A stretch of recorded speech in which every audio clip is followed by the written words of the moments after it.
भजन्ति हि सुमेधसा पात्रा पात्र विचारणम न कुरुते न स्वं परम वीक्षते देयादेय विमर्शको नहीं नावा काल प्रतीक्षा प्रभो सद्यो या श्रवणे क्षण प्रणमन ध्यानादि न दुर्लभम दत्ते भक्तिरसंसा एव भगवान गौरा परम मे गति धयेयम सदा परिभवान मभीष्टदोहम तीर्थास्पदम शिव विरंचिनुतम शरण्यम भृत्यार्तिहन प्रणतपाल भवाब्धिपोतम वंदे महापुरुष ते चरणारविंदम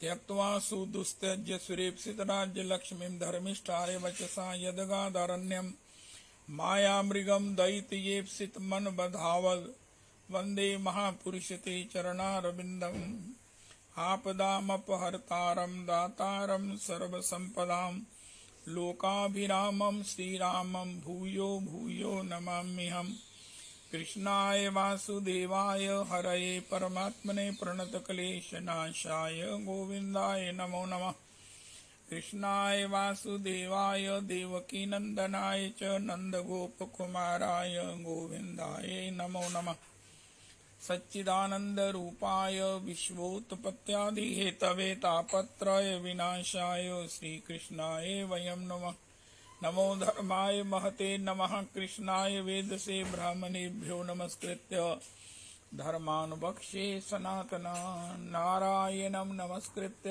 नरं चैव नरोत्तमं देवीं सरस्वतीं व्यासं ततो जयमुदीरयेत अज्ञानतिमिरान्धस्य ज्ञानाञ्जनशलाकया चक्षुरुन्मीलितं येन तस्मै श्रीगुरुवे नमः वाञ्छाकल्पतरुभ्यश्च कृपासिन्धुभ्येव च पतितानां पावनेभ्यो वैष्णवेभ्यो नमो नमः हन्ताय वज्रबला हरिदासवर्यो यद रामकृष्णचरणस्पर्श प्रमोदा मानं तनोति सह गोगणयोस्तयोर्यत्पानीयसूयवस्कन्दर कन्दमूलैः कच्चित् तुलसी कल्याणी गोविंद चरण प्रिय सह त्वालिकुलैर्बिभ्रदृष्टस्तेति प्रियोच्युत हरे कृष्ण कृष्ण कृष्ण हरे हरे हरे राम राम राम हरे हरे हरे कृष्ण कृष्ण कृष्ण हरे हरे हरे राम राम राम हरे हरे। श्री लक्ष्मण लाल गोस्वामी महोत्सव, श्री सुशील गोस्वामी महोत्सव और सूर्य उदय के बाद व्रत का पारण मथुरा में सूर्य 6:07। तो 83 कोष श्री ब्रज मंडल परिक्रमा प्रारंभ। अहमेवास्मेवाग्रे नान्यद यत् सद सत्परम् पश्चादहं यदेतच्च यो अवशिष्ये सोऽस्म्यहं ऋते अर्थं यत् प्रतीयेत न प्रतीयेत चात्मनि तद्विद्यादात्मनो मायां यथा भासो यथा तमः यथा महान्ति भूतानि भूतेषु चावचेष्वनु प्रविष्टान्यप्रविष्टानि तथा तेषु न तेष्वहम् एतावदेव जिज्ञास्यहं तत्त्वजिज्ञासुना आत्मना अन्वय व्यतिरेकाभ्यां यत् स्यात् सर्वत्र सर्वदा। हरे कृष्ण कृष्ण कृष्ण हरे हरे हरे राम राम राम हरे हरे हरे कृष्ण कृष्ण कृष्ण हरे हरे हरे राम राम राम हरे हरे। श्री लक्ष्मण लाल गोस्वामी, श्री लक्ष्मण लाल गोस्वामी जी, श्री सुशील गोस्वामी प्रभु के चरणों में कोटि कोटि प्रणाम करें। श्री लक्ष्मण गोस्वामी जी, श्री सुशील गोस्वामी प्रभु की पदधूलि मस्तक पर लगाएं। राजा परीक्षित ने पूछा, भगवान आपने चंद्रवंश और सूर्य वंश के विस्तार तथा दोनों वंशों के राजाओं का अत्याद्भुत चरित्र वर्णन किया। भगवान के परम प्रेमी मुनिवर आपने स्वभाव से ही धर्म प्रेमी यदुवंश का भी विशद वर्णन किया।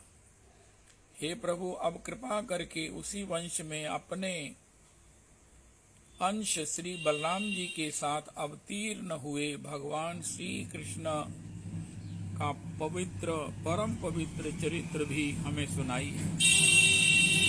भगवान कृष्ण समस्त प्राणियों के जीवन दाता हैं एवं सर्वात्मा। उन्होंने यदुवंश में अवतार लेकर जो जो लीलाएं की हैं उनका विस्तार से हम लोगों को वर्णन कराइए।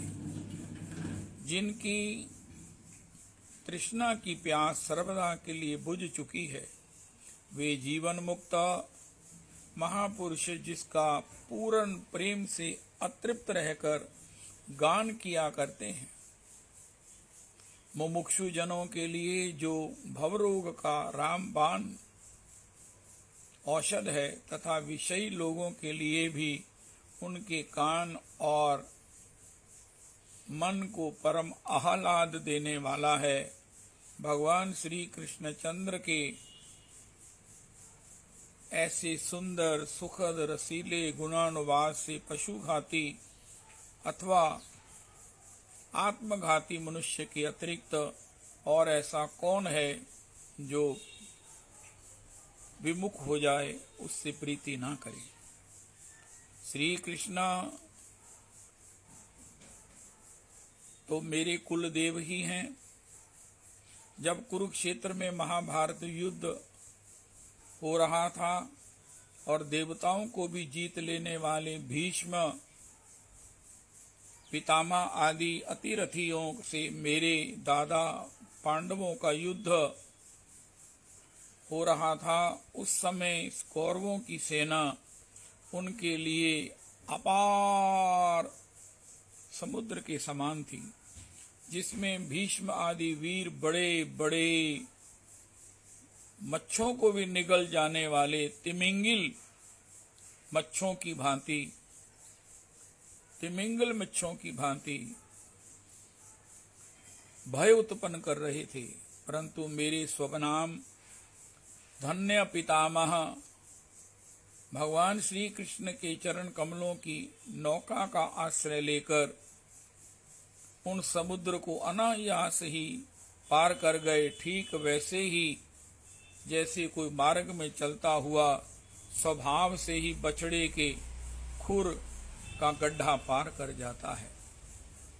महाराज, मेरा ये शरीर जो आपके सामने है तथा जो कौरव और पांडव दोनों ही वंशों का एकमात्र सहारा है, अश्वत्थामा के ब्रह्मास्त्र से जल चुका था। उस समय मेरी माता जब भगवान की शरण गई, तब उन्होंने हाथ में चक्र लेकर मेरी माता के गर्भ में प्रवेश किया और मेरी रक्षा की। केवल मेरी ही बात नहीं, वे समस्त जीव शरीरधारियों के भीतर आत्म रूप में रहकर अमृत तत्व का दान कर रहे हैं और बाहर काल रूप से रहकर मृत्यु का मनुष्य के रूप में प्रतीत होना, ये तो उनकी एक लीला है। आप उन्हीं ऐश्वर्य और माधुर्य से परिपूर्ण लीलाओं का वर्णन कीजिए। भगवान, आपने अभी बतलाया था कि बलराम जी रोहिणी के पुत्र थे। इसके बाद देवकी के पुत्रों में भी आपने उनकी गणना कर दी। दूसरा शरीर धारण किए बिना दो माताओं का पुत्र होना कैसे संभव है? असुरों को मुक्ति देने वाले और भक्तों को प्रेम वितरण करने वाले भगवान श्री कृष्ण अपने वात्सल्य स्नेह से भरे हुए पिता का वात्सल्य से भरे हुए पिता का घर छोड़कर ब्रज में क्यों चले गए? भक्त वत्सल प्रभु ने नंद आदि गोप बंधुओं के साथ वहां कहाँ निवास किया? ब्रह्मा और शंकर का भी शासन करने वाले प्रभु ने ब्रज में तथा मधुपुरी में रहकर कौन कौन सी लीलाएं की? और महाराज, उन्होंने अपनी माँ के भाई मामा कंस को अपने हाथों क्यों मार दिया? वह मामा होने के कारण उनके द्वारा मारे जाने योग्य तो नहीं था। मनुष्याकार सच्चिदानंदमय विग्रह प्रकट करके द्वारिकापुरी में यदुवंशियों के साथ उन्होंने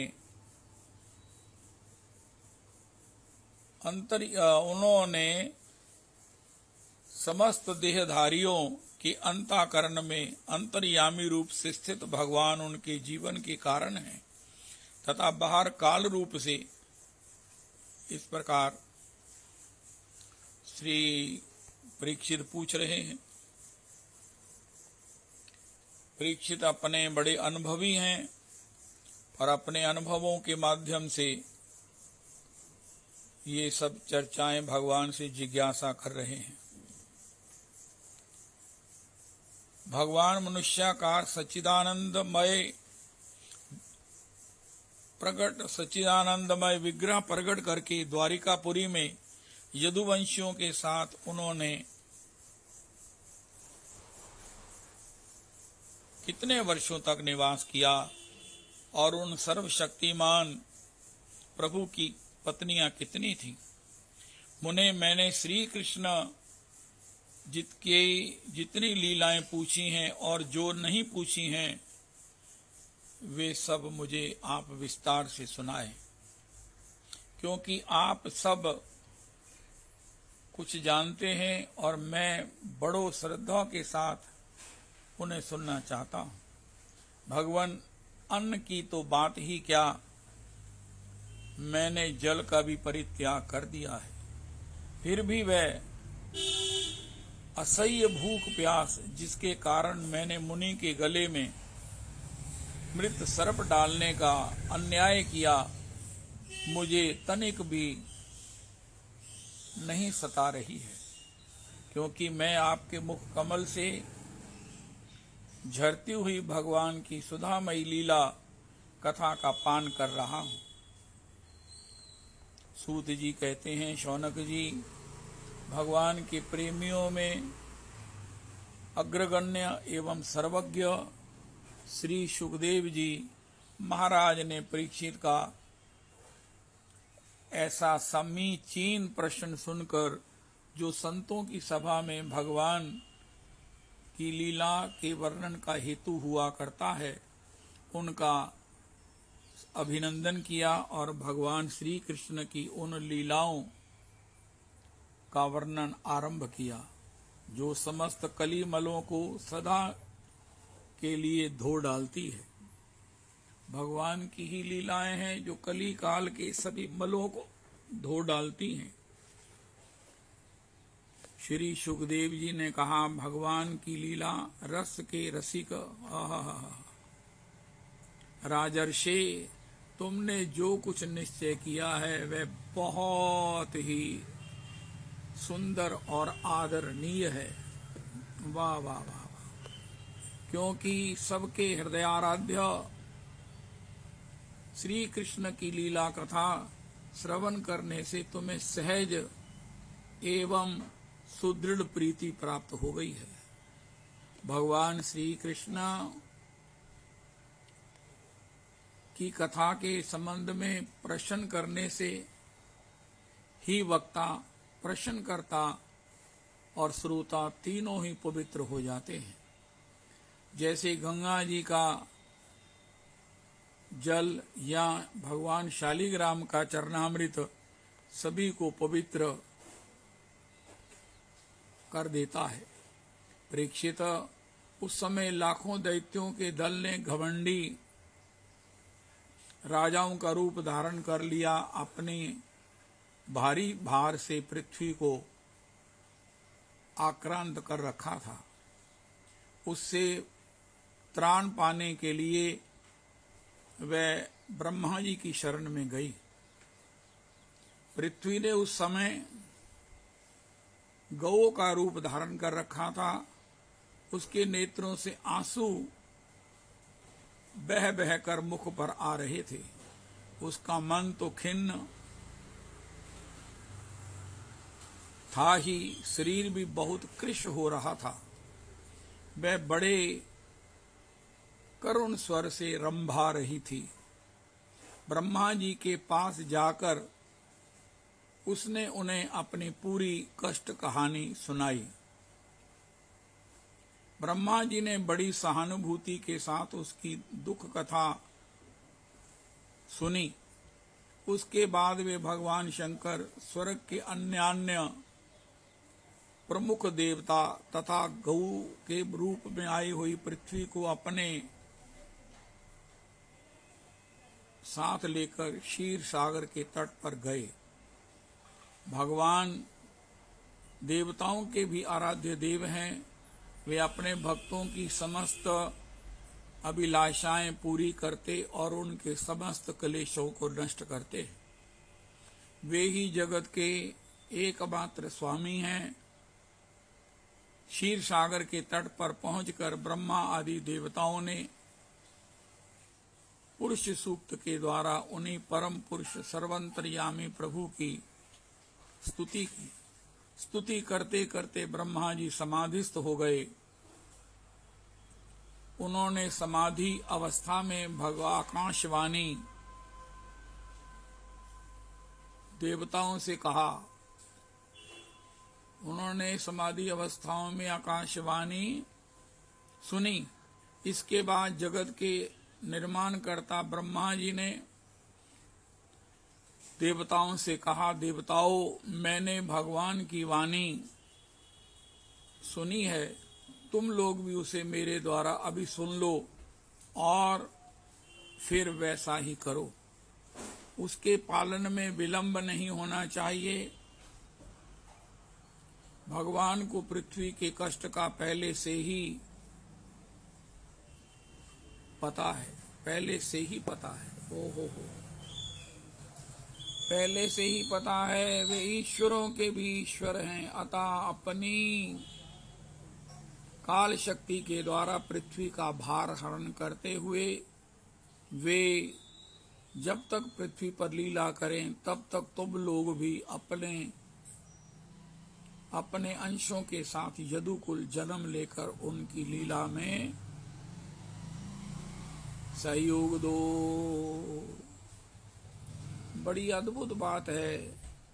श्री श्री राम किंकर उपाध्याय जी भी कहते हैं, मानस जी ने में भी ऐसा लिखा है, जब पृथ्वी ने सुना कि भगवान को मेरे कष्ट का पहले ही पता है तो पृथ्वी का कष्ट और बढ़ गया। अरे ये क्या हुआ कि भगवान को मेरे कष्ट का पता है और फिर भी भगवान अभी तक उसके लिए सब प्रकार से कोई इस प्रकार राक्षसों का वध करने का उपक्रम नहीं किया।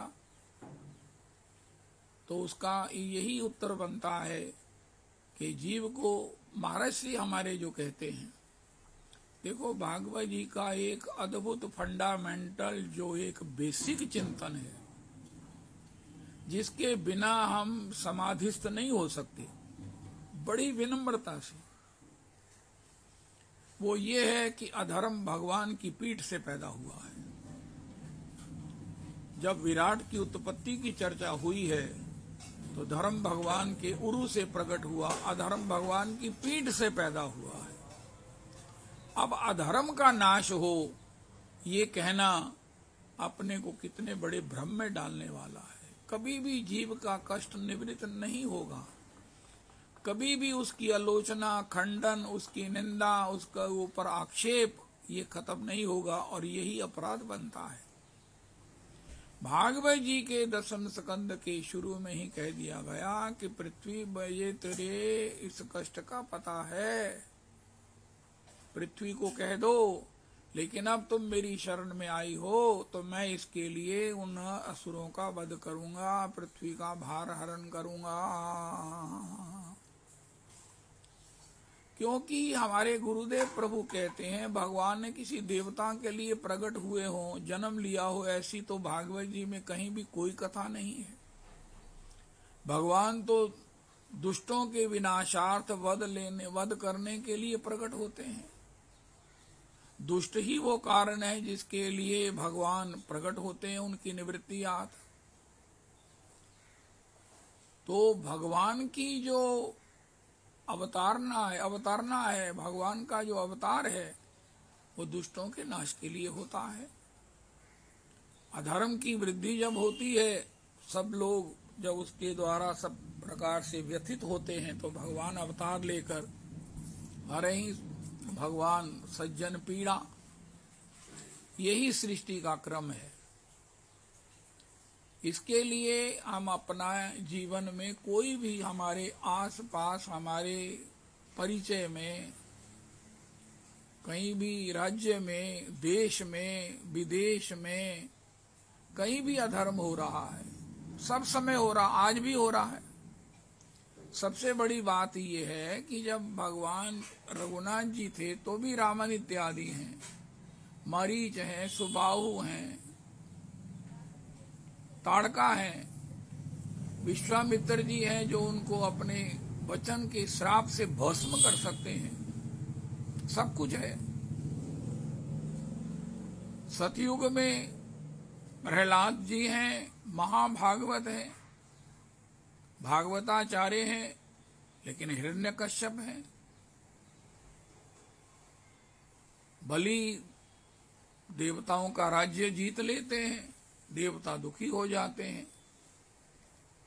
ये जो अधर्म है ये भगवान की पीठ से पैदा हुआ है, ये हर समय रहता है। अगर कोई व्यक्ति है तो उसका वक्षस्थल भी है तो उसकी पीठ भी है। वो बात अलग है कि अक्सर क्या हमेशा इंसान वक्षस्थल को ही देखता और उसी के माध्यम से किसी को संबोधित करता है, लेकिन उस पीठ की उपस्थिति को इनकारा नहीं जा सकता। इसलिए कभी भी डिस्टर्ब हुए बिना, किसी की आलोचना किए बिना, ये क्या हो गया, ये क्या है, उसके पीछे भगवान के इस अधर्म रूप स्वयं कारण को मानकर शांत रहना चाहिए कि भगवान क्या करना चाहते हैं।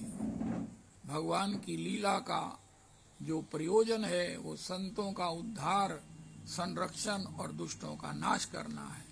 यद्यपि पहले वही उनके बल से ही ये पैदा होते हैं, बलि होते हैं, अब भगवान के द्वारा इनको नाश किया जाता है। और फिर बड़ी अद्भुत बातें होती हैं कि वो नाश होकर भगवान के ही धाम को प्राप्त कर लेते हैं।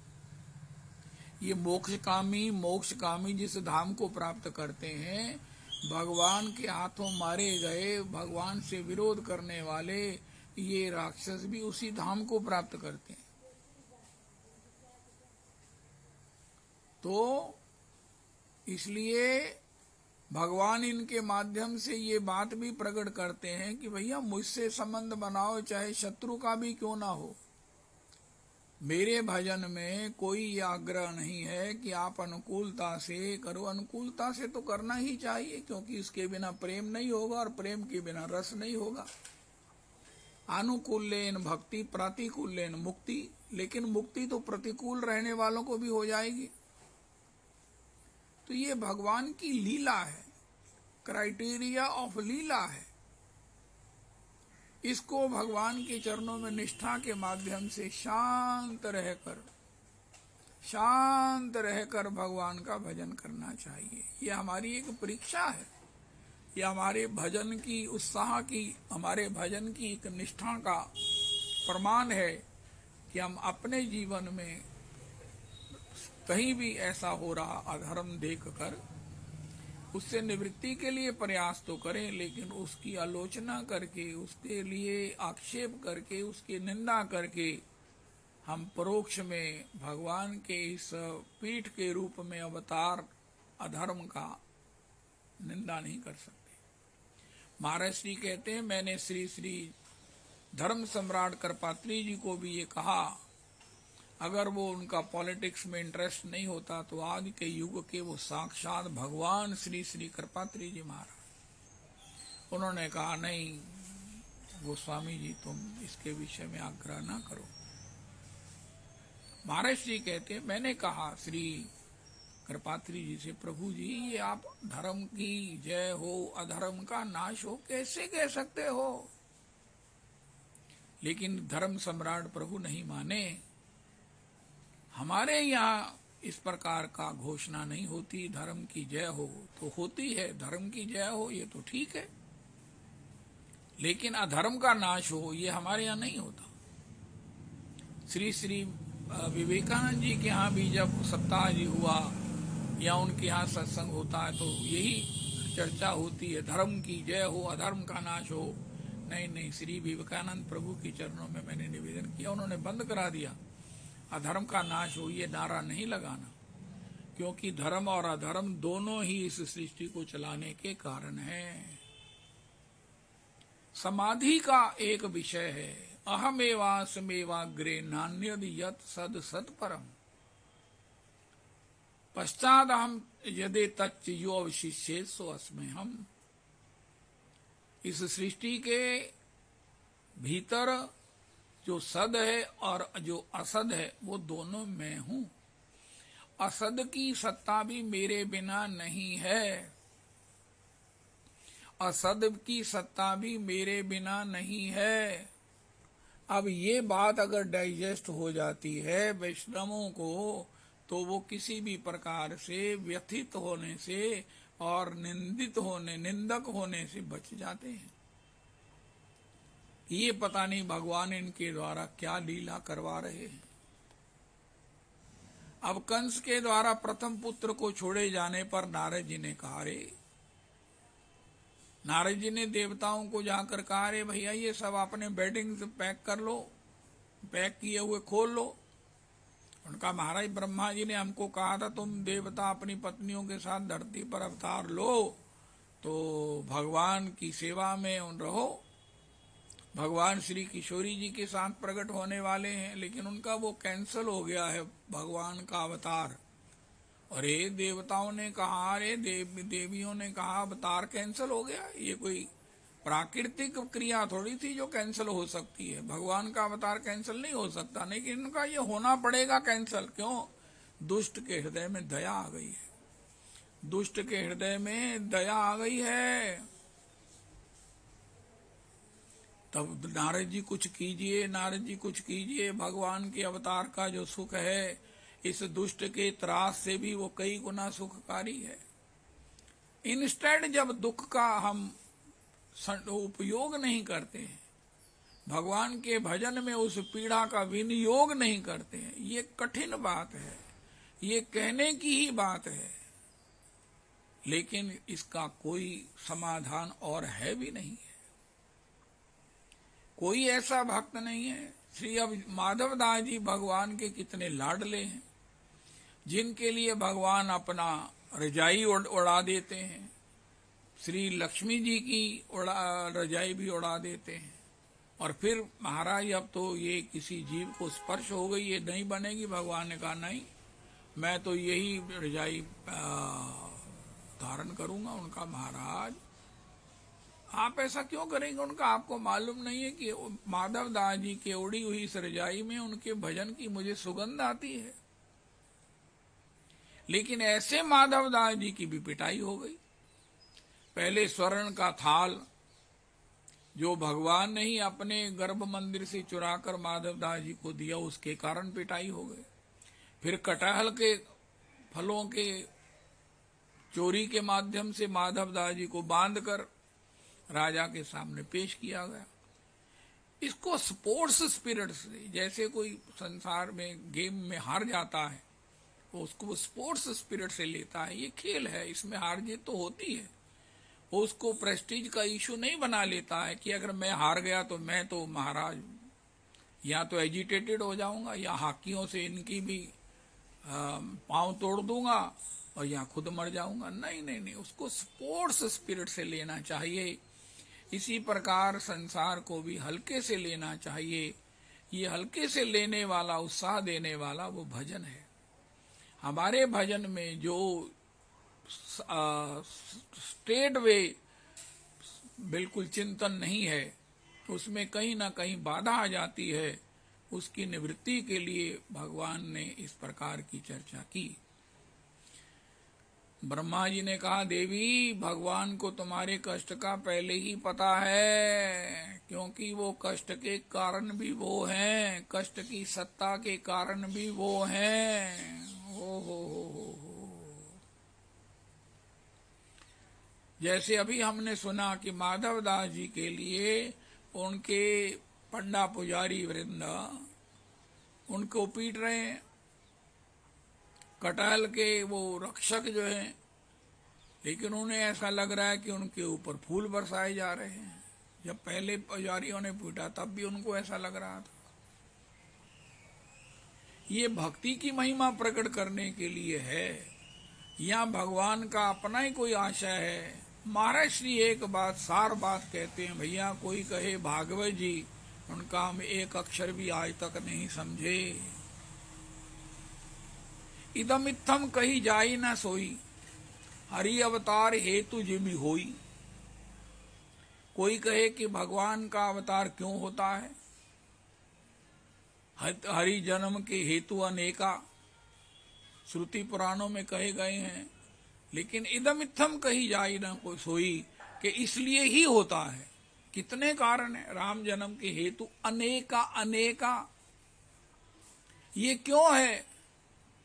गाय गाय गुण गण विमल भवतर बिनहि प्रयास। ये भगवान की लीला है, जिनको गाने से, जिनको सुनने से हृदय पवित्र होता है।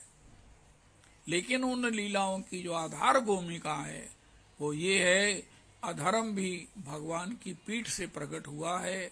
कोई ऐसा समय नहीं था जब ये अधर्म नहीं था, चाहे सतयुग था, चाहे द्वापर, चाहे त्रेता। त्रेता में भगवान को बन जाना पड़ा। ये तो हमारी स्पिरिट है कि वन में भी रघुनाथ जी ने सहस्त्र अबद का सुख लिया। सीता ही राम चरण अनुरागा, सहस अवध सम वन प्रिय लागा। हजारों अयोध्याओं के समान उन्हें वन प्रिय लगा। कोई कहे मैं भजन करता हूं, उनका तो मैं हजारों सुखों से अधिक सुख किसी भी अवस्था में मिलना चाहिए। कोई भी अवस्था हो, चाहे कोई भी अवस्था, भूख है, अभाव है, कोई अपमान है, कोई किसी का प्रहार है, उसमें भी जो है हमको एक समान भगवान के भजन का रस मिलना चाहिए। प्रहलाद जी को मिलता है, प्रहलाद जी ने पाया है। यद्यपि प्रहलाद जी सतयुग के महाभागवताचार्य हैं, लेकिन ये प्रहलाद जी कोई ऐसा नहीं है कि प्रहलाद जी हो गए, उन्होंने इस प्रकार बताया। राम जी ने वन जाकर बताया कि भैया वन ना मिले इसकी बात मत करो, ऐसे इंटेलिजेंट बनो कि वन का सब्जेक्ट भी तुम्हें आ जाए, वन का अगर सुयोग भी बन जाए जीवन में, दुर्योग दुर्दैव भी बन जाए, तो भी तुम उसमें 100 हजार हजार अयोध्याओं का सुख लेकर मुझे बताओ कि तुमने भजन किया है। अगर भजन किया है तो ऐसा ही होगा। भजन करने वाले तो तजत बमन इव जन बड़ भागी, ये उसी का प्रमाण प्रस्तुत होता है। भजन की महिमा, भजन की महिमा। लेकिन जो हमारी अनुकूलता में हमारा जो आग्रह है, उसके लिए प्रार्थना है, उसके लिए याचना है, उसकी इंतजार है, और उसके बिना हमारी कुड़मुड़ाहट है, इसकी निवृत्ति के लिए भागवत जी के इस श्लोक के लिए अहमेवास मेवाग्रे नान्यद यत सद सत परम पश्चात हम यदि तच्च यो अवशिष्य सो अस्मे हम।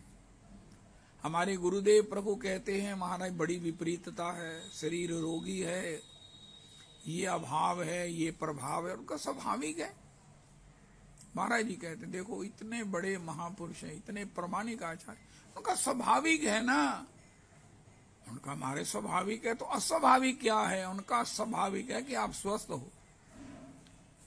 इतने महाराज आपके शरीर में रोम है, नाड़ियां हैं, अस्थि है, मज्जा है, क्या क्या नहीं है, रक्त है, इतना लंबा चौड़ा प्रोसीजर है। भोजन को पचाने की भी परिस्थिति इसी में है, किस प्रकार अंदर की वायु, बाहर की वायु, किस प्रकार जो है वो अवधात है जो उसे पहले क्रश करते हैं, फिर वो आमाशय है जो उसे प्रोसेस्ड करता है, और फिर वो सब प्रकार से सब जगह ताकत के रूप में अस्थि की जगह अस्थि, मज्जा की जगह मज्जा, रक्त की जगह रक्त बनता है, और उसमें भी हमको एक्सरसाइज करके उसे अपना एक्टिवेट रखना है। कहीं भी चूक हो सकती है तो फिर रोग होना तो अस्वाभाविक नहीं है। स्वाभाविक है हम रोगी हैं, स्वाभाविक है कि हम अभाव में हैं। अस्वाभाविक ये है कि हमको कोई कष्ट नहीं है, ये अस्वाभाविक है। ये जो चिंतन है ये भागवत जी का है, और अस्वाभाविकता में ही,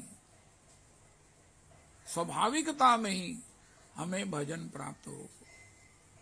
हमको भजन के सुख पर निर्भर होना है।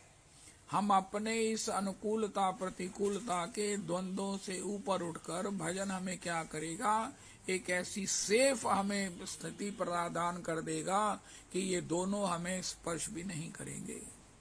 उसी का प्रमाण श्री परीक्षित जी ने दिया। महाराज ये दुस्सह भूख और प्यास मुझे बिल्कुल स्मरण भी नहीं है, मुझे बिल्कुल परेशान नहीं कर रही है। उनका क्यों नहीं कर रही? उनका मैं भजन कर रहा हूँ। उनका तुम कौन सा भजन कर रहे हो? उनका मैं आपके श्री मुख से जो कथामृतम का पान कर रहा हूँ, ये श्रवण भजन कर रहा हूँ।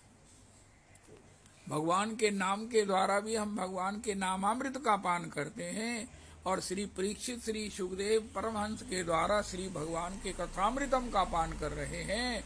ये भजन है। इसी प्रकार जैसे दुस्सह भूख प्यास से मैं निवृत्त हूँ, इसी प्रकार संसार की अन्य परिस्थितियों से मैं मुक्त हूँ। फिर एक बात और है, हमारे चीखने से, चिल्लाने से, निंदा करने से, आक्षेप करने से, विरोध करने से परिस्थिति तो बदल नहीं जाती है। अब किसी को बुखार है, वो कितना विरोध करे, कितना चीखे चिल्लाए, वो तो समय पर नष्ट होगा। भगवान ने क्या गीता जी में कहा, गमा पायनो नित्या तांस तितिक्षस्व भारत, ये सब आने जाने वाली हैं। कितनी बड़ी बात कह दी। कोई कहे महाराज ये क्या ये प्रतिकूलता ही रहेंगी? उनका नहीं, ये सब आने जाने वाली हैं। अर्जुन तू मेरा भजन कर, तू मेरा आगमा पायनो नित्या तांस तितिक्षस्व भारत, इसको सहन कर। इसे सहन करने की जो शक्ति भगवान के भजन से मिलती है, यही हमारी समाधि है। हम किसी भी प्रकार विक्षिप्त ना हो, हम किसी भी प्रकार अस्वाभाविक ना हो, हर अवस्था में हम सहज रहें, ये हमारा भजन है। ये भजन का रस है जो हमको हर अवस्था में स्वाभाविक रख सकता है। पृथ्वी ने सुना कि भगवान को मेरे कष्ट का पहले ही मालूम है। भागवत जी में श्री महात्म्य के उस प्रसंग में जब श्री देव ऋषि नारद जी से भक्ति ने पूछा कि कली काल में, इस कली काल को भगवान ने क्यों परीक्षित ने रहने दिया, उनका इसका लाभ है। सारग्राही होने के कारण परीक्षित ने रहने दिया। कलेर दोष निधे राजन अपि ही एको महान गुना, कलीना सदृशो कोपी युगे नास्ति वरानने। और फिर ये सब क्या हो रहा है? कलिकाल में कितना अनाचार हो रहा है। तो वहां श्री सुखदेव जी ने कहा, सूत जी ने कहा सुखदेव जी से सुनकर, भक्ति ने सुना, अयम तो युग धर्मो ही वर्तते कस्य दूषण, अतस्तु पुंडरीकाक्षः सहते निकटे स्थितः। ये कितना बड़ा संबल है निष्ठावानों के लिए। अयम तो युग धर्मो ही, ये युग धर्म है। अयम तो युग धर्मो ही वर्तते कस्य दूषणम, इसलिए किसी को दोष देना उचित नहीं है। जो भी कर रहा है वो भगवान की लीला का, भगवान की आज्ञा का, भगवान की सृष्टि के नियमन का ही पालन कर रहा है। अयम तो युग धर्मो ही वर्तते कस्य दूषणम। अभी इस दो कली काल के कलेशों को देने वाले जो उपक्रम कर रहे हैं, लोग कर रहे हैं, ये भगवान की आज्ञा का ही पालन कर रहे हैं। मम वर्तमानु वर्तन्ते मनुष्या पार्थ सर्वशा। श्री चैतन्य चरितामृत में एक बड़ी अद्भुत कथा आती है, अविश्वसनीय और बड़ी चौंकाने वाली, कि भगवान शिव ही है जो सोहम का अद्वैतवाद का संसार में प्रकाश किया। हम सुनते हैं कि श्री अपने सार्वभौम जी इतने विद्वान हैं, धुरंधर श्री प्रकाशानंद जी कितने विद्वान हैं, उनको कोई पराजित नहीं कर सकता। अद्वैताचार्य ने इसीलिए भगवान से कहा, महाराज ये जो आपके धुरंधर विद्वान हैं, ये मेरे श्री के द्वारा भी ये पराजित नहीं होंगे, इसलिए आप ही अवतरित होकर इनको खंडन कीजिए और इनका समाधान, इन पर कृपा कीजिए। अब पूछते पूछते महाप्रभु जी ने बताया कि ये जो शांकर मत है, अद्वैत मत है, हमारा मत द्वैत का है। हम भगवान को स्वामी और अपने को दास मानते हैं, लेकिन ये कहते हैं हाँ हम ही भगवान हैं, अहम ब्रह्मास्मि, अहम ब्रह्मास्मि। ये भक्ति का महाविरोधी है। और भगवान के श्री विग्रह को ये भी प्राकृतिक हमारे द्वारा, हमारे तुम्हारे तरह ही जन्मने मरने वाला मानते हैं। ये व्हाट्सएप पर रोज कथाएं आती हैं, भगवान का महाराज मृत्यु कैसे हुई, ये कैसे हुआ, फलाना कैसे हुआ। तो ये जो है, भक्त लोग इसको अप्राकृतिक नेत्रों से देखते हैं। लेकिन ये शांकर मत किसने पैदा किया? भगवान ने, शिव जी को कहकर कि हे शिव जी, सब लोग मेरे परायण हो रहे हैं, इतना मेरी भक्ति का प्रचार प्रसार हो गया है, इनको तुम विमुख करो। अब ये बताओ, भगवान की वाणी डाइजेस्ट हो सकती है किसी को? कहाँ भगवान संतों को भेजते हैं, कहाँ स्वयं प्रकट होते हैं, लीन मनुज अवतार, तो कहाँ भगवान मना कर रहे हैं? उनका महाराज बढ़ गया है, सत्व गुण बढ़ गया है, सात्विकता बढ़ गई है, इसलिए थोड़ा सा रस कम करने के लिए अब क्या कहा जाए। तो भगवान शिव ने ये सब किया है। और शिव ने क्यों किया है? कि उन्होंने कहा, भगवान ने उन्हें आज्ञा दी है ऐसा करने की, मेरी भक्ति के विरुद्ध अपराध जो है वो तुम शांकर मत का प्रचार करो। अब सुनने वाले तो ये भी सुनते हैं ना कि राम जी बन गए, उनका महाराज कैकई के कारण नहीं, मथुरा के कारण। उनका मथुरा बोली, कैसे बोली? सरस्वती ने उसकी बुद्धि क्यों बिगाड़ी? गई गिरामती धूती।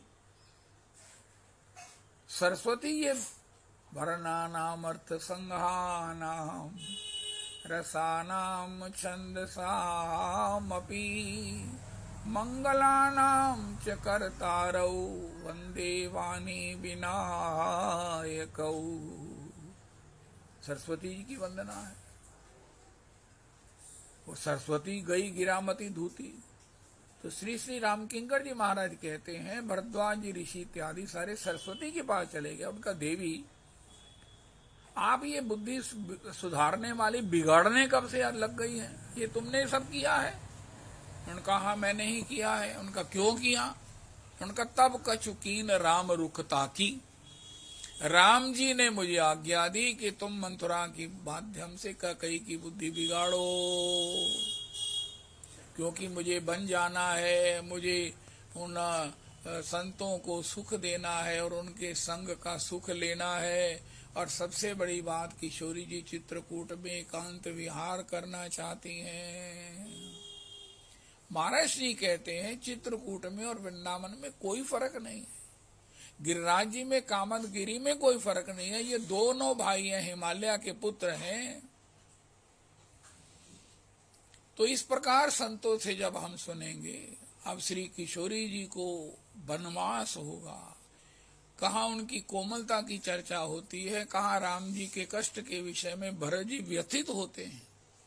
भरत जी को प्रेम का सुख देना है और स्वयं जो है वो वन का सुख लेना है, या वन के उस कष्टों को वाहन सहन करना है।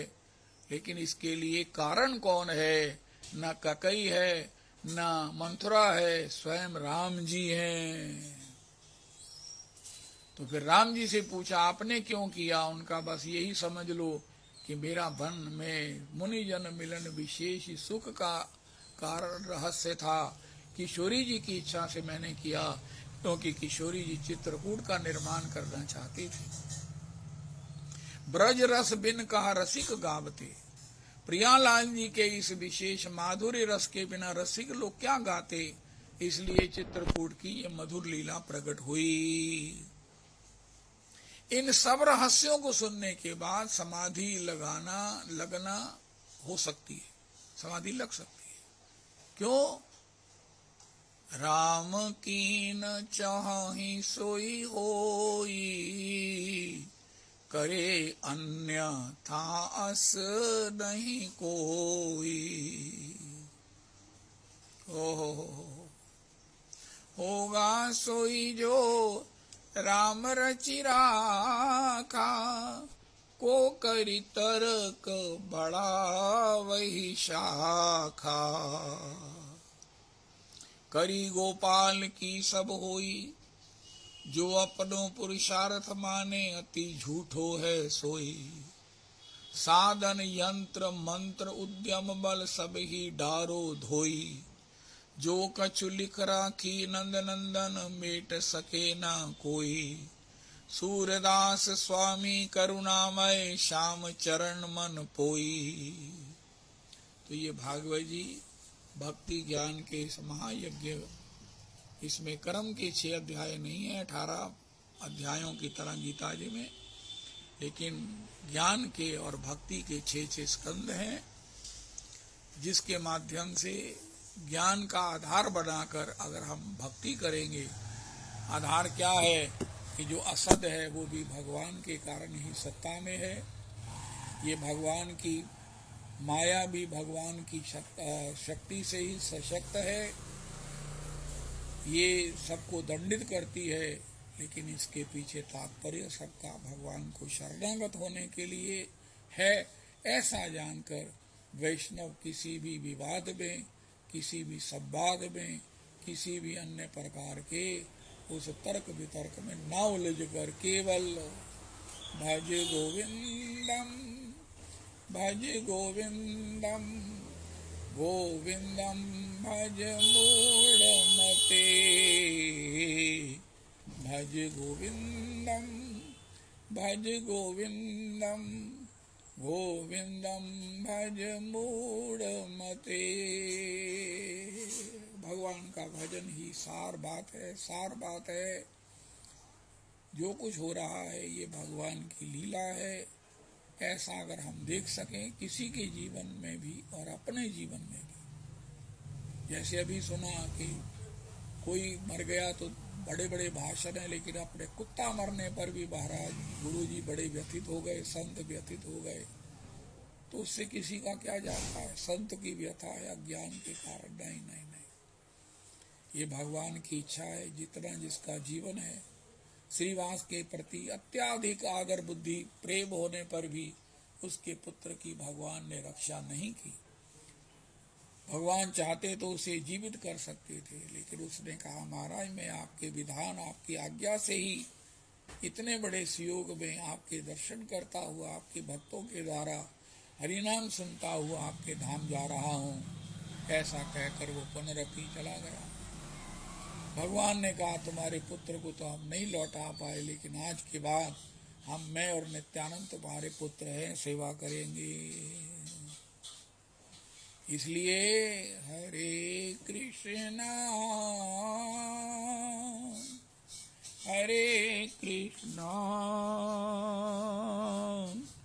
कृष्ण कृष्णा हरे हरे हरे रामो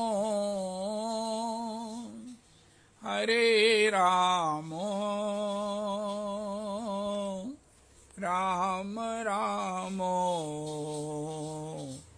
हरे हरे हरे कृष्णा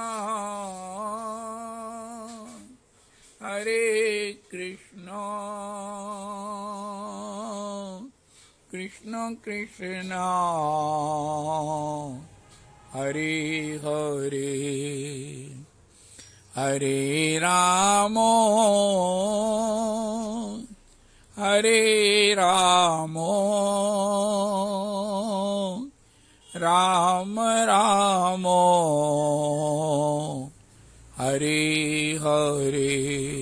श्री श्री रविनंदनी दासी जी की जय हो।